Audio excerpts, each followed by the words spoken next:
Hello, my name's Doug Cannell, and I'm a sculptor based in the Detroit area. I was born and raised in Detroit on the Northwest Side, and I went to the Detroit public schools.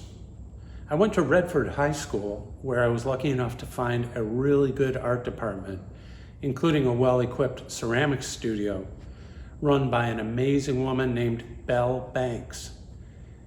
She introduced me to clay and inspired me to pursue art in college, which I did at Wayne State University in Detroit. In college, I studied ceramics, starting with functional objects and vessels, and I ended up making sculpture out of clay, along with other materials like steel, concrete, vinyl, and various other materials. Now I work from my studio in Highland Park, where I am right now. This is a former factory that's been converted into an arts complex called 333 Midland. And there are over 20 artists working here or so. The main building is where most of the art studios are, along with some common areas like a kitchen and a bathroom and some areas where people can just hang out. Across the courtyard is a smaller building that has a couple of studios and some storage areas, but mainly it's a gallery space. It's called the Annex Gallery, and it has a wide variety of visual and performing artists who've showcased their work in it.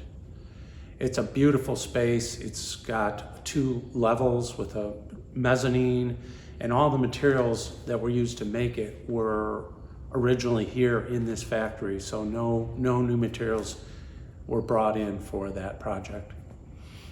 My studio is set up primarily for metal and woodworking, but it's a flexible enough space that it can easily accommodate other materials and techniques. As you can see, there's not that much to look at here because it's really just a wood and metal shop. Not a lot of art is housed here because it can get pretty grimy in the studio sometimes. The tools I use include welders, various cutting equipment, grinders, sanders, tools for bending and shaping metal and wood. Over the past couple of years, I have gravitated toward using wood as my primary material. I like to explore different techniques and work them into my pieces. Some of those would be traditional woodworking techniques like joinery, lamination, bending, and carving. And sometimes I use more unorthodox techniques like distressing the wood, even damaging it, and even burning it or sandblasting it.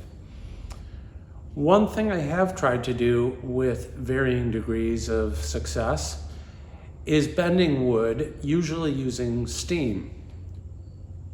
My steam box can accommodate up to 6-foot lengths, and I often use a jig like one of these to bend it and lock it into position until it's cool and dry again. Commercial lumber is kiln dried, so it bends poorly. So I have had to find alternative sources of wood that are not kiln dry. That's meant that I'm buying wood direct from the person who felled the tree. I find a certain pleasure in doing that. It feels good to buy the wood directly from that person rather than a whole system of industry and middlemen in between. I suppose that's enough talk about hardware and technique. I should probably talk a little bit about, take a little time to talk about the ideas that drive my work. Rarely do I start with a concept in search of an object. That's just not how my brain works. So when I'm doing early sketches for a piece, either in pencil or on a computer, I like to just let my mind wander.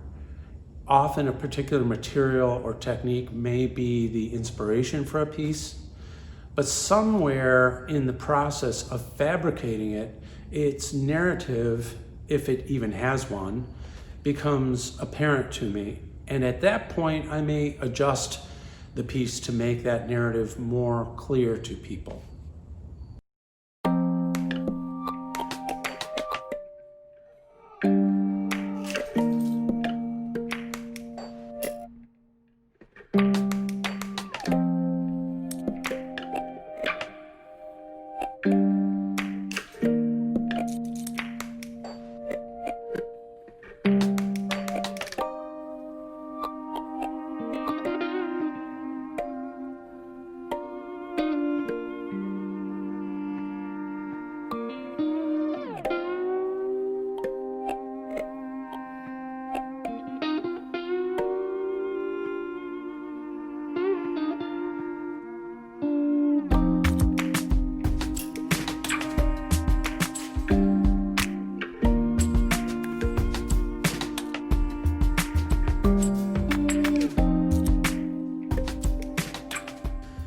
Very recently, I finished a piece called Tarnished Bravado. It's a wall-hung sculpture in 2 pieces.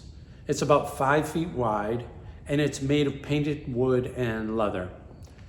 It's based on an idea that's been rumbling around in me for maybe 2 years now. It's very macho, but it's beat up, it's worn down, and it's tired of being macho. The main elements can be seen as projectiles, weapons, artillery, rockets, maybe even sports equipment, but they're essentially phalluses. The 2 sections are fighting each other. The surfaces between the sections are covered in another material that I consider associated with the American male. Some cracked, worn black leather.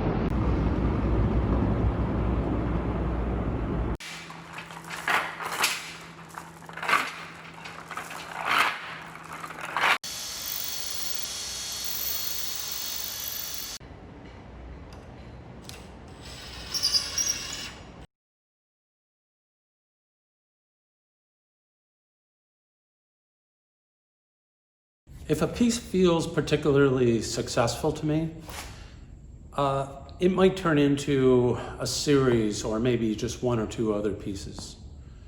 Several years ago, open water swimming became a very important part of my life. I spent a lot of time in the open water. When I'm swimming, I am literally immersed in nature. It's about as close to a spiritual experience as I've ever had. So I decided to let that drive some of my work.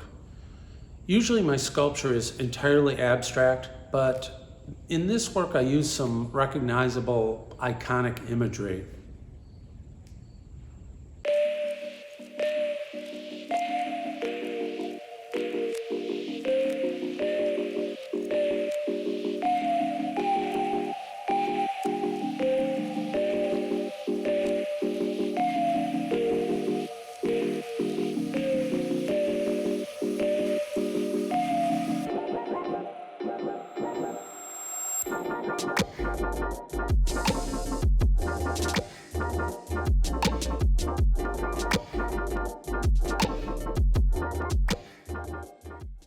Recently, I've been thinking a lot about wood. A tree is a wild thing. We try our best to civilize it by chopping it down and sectioning it into the geometric shapes we call lumber. But a rich organic beauty persists within even the lowliest pine board. So I created a series of pieces where I take that lumber and I coax it into shapes and objects that are more evocative of its original character. So despite the fact that they started as a piece of squared off lumber, most of these pieces are curvy and organic in design. It's about recognizing the original, natural, sensuous beauty that a 2x4 pulled off a shelf from the Home Depot once had. Along with my art practice, I've always worked as a graphic designer. I think it would be impossible for me to keep my graphic design sensibilities from creeping into my sculpture. So I decided to roll with that on a series of pieces that I did that celebrate and deconstruct typography. Typography has an amazing power to convey a feeling by the most nuanced serif or swash on a character. The very same word can have very different meanings if it's set in different typefaces. If there's an overarching theme to my work, it's probably the relationship between the organic and the fabricated, between the natural and the industrial. I find beauty in both, about how they come to be and their decay. You can see my work at my website, dougcannell.com. I tend to post some photos of my newer work on Facebook and Instagram, where you can find me by just searching for my name. Thank you.